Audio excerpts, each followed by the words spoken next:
Hi, yes, I'm a human being. You did not click on a AI generated slop essay with an AI voiceover. No, I'm a guy, and this is an essay I had backlogged for college and decided not to go through with uploading it, but it was something that I was pretty passionate about, so I'm going to talk about it here on YouTube instead while playing. I am going to be using a more professional tone. I'm not gonna swear. I'm gonna read it just how it was written on the paper, and maybe I'll butt in a couple times, but that's how it's gonna go. All right, here we go. Why psychedelics can collapse the government, or could potentially. It's a slippery slope, but here's why. Psychedelics pose a problem for modern society that goes beyond whether they're safe or dangerous. They can change what people value.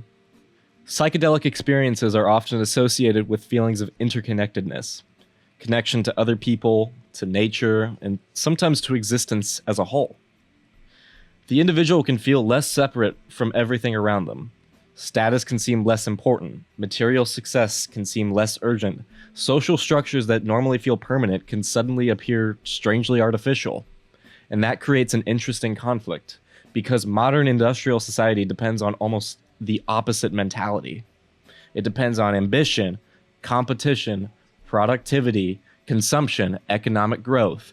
People work toward better jobs, larger incomes, higher status, new technology, greater efficiency, and the next improvement.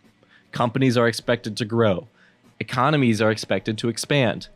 Governments are expected to create jobs and maintain that growth.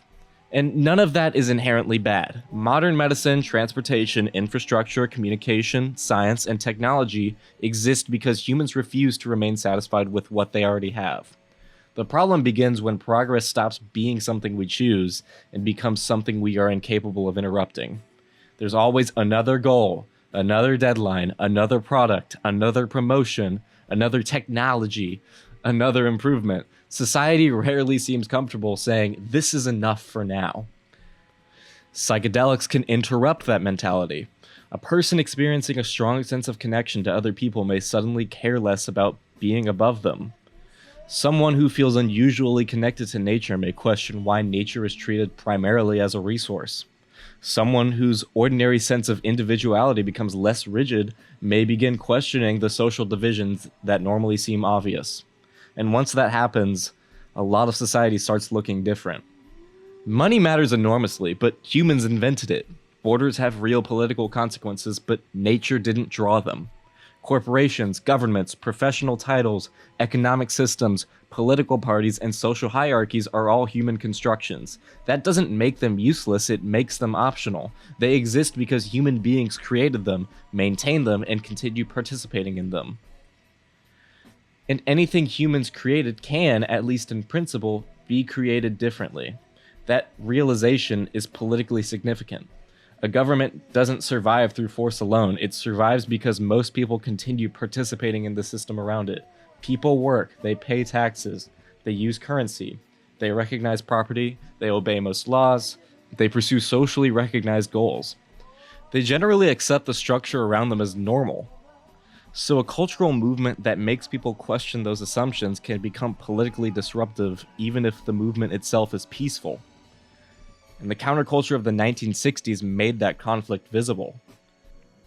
Psychedelics became associated with opposition to the Vietnam War, rejection of consumer culture, distrust of authority, experimentation with communal living, environmentalism, and criticism of conventional careers and social expectations. Psychedelics did not create those movements, but they became deeply connected with them. And from the perspective of established institutions, that wasn't simply recreational drug use, it was a cultural challenge. A population that becomes less interested in consumerism consumes differently. A population less motivated by status participates differently in a competitive economy. A population that views nationalism with suspicion responds differently to war. A population questioning hierarchy becomes less willing to accept authority simply because that authority already exists. Suppressing psychedelics therefore also suppressed one of the forces associated with that worldview. That doesn't require conspiracy. Institutions naturally protect the conditions that allow them to function. A government depends on economic participation, stability, employment, taxation, and public confidence. It has obvious reasons to resist a movement that appears to weaken those things. And that doesn't make the government evil. In fact, society needs many of the things governments are trying to preserve. Hospitals can't run on spiritual reflection. Food still has to be grown. Power grids need to function. Roads need to be maintained. Medicine needs to be developed. People need housing, transportation, and infrastructure. A civilization that completely abandoned ambition and productivity would eventually create serious problems.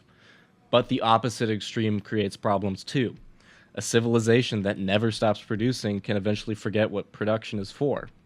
We have more technology, information, entertainment, and productive capacity than almost any generation in history.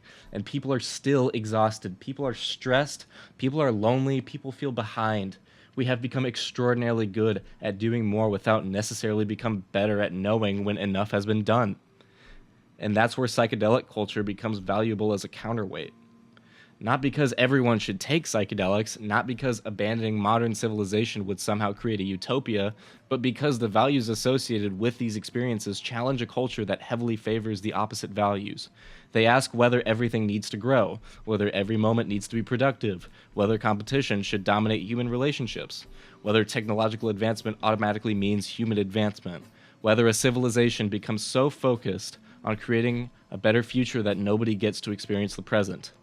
The answer doesn't have to be stopping forever. It can simply be stopping for a while, because human beings are not going to lose their desire to create. Even if society slowed dramatically, eventually somebody would become curious again. Somebody's going to discover a problem. Somebody's going to invent something eventually. Somebody would want to explore somewhere new, and somebody's going to ask a question that nobody had answered yet. Progress would return because curiosity does not come from governments or economic systems alone. It comes from people.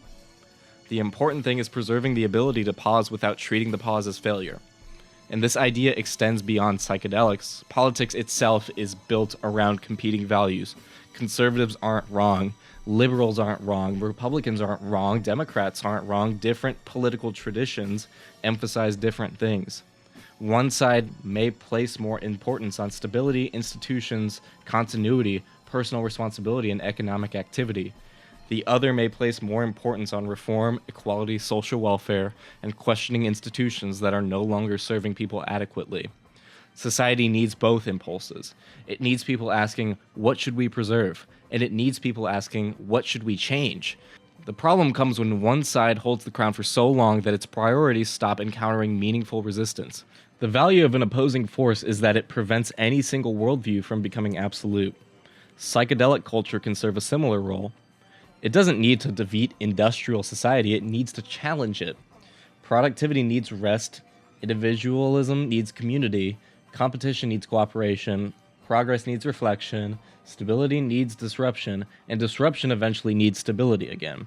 And that's what makes psychedelics politically interesting. Their significance is not simply that they make people hallucinate, it's that they can make familiar things seem unfamiliar. They can make systems that once seemed permanent appear constructed. And once something appears constructed, it can be questioned. And then once it can be questioned, it can be changed. Psychedelics don't have to directly cause political revolution to be politically disruptive. They only have to make people less certain that the world has to remain exactly as it is. And that doesn't make psychedelics inherently good. It doesn't make the institutions they challenge inherently bad. It makes them a counterweight. Modern civilization has become extremely good at moving forward. Its weakness may be that it has become increasingly uncomfortable with stopping. Humanity doesn't need to abandon progress, it needs to recover the ability to interrupt it. Because a society that loses its counterweights eventually begins to mistake momentum for direction. Amen.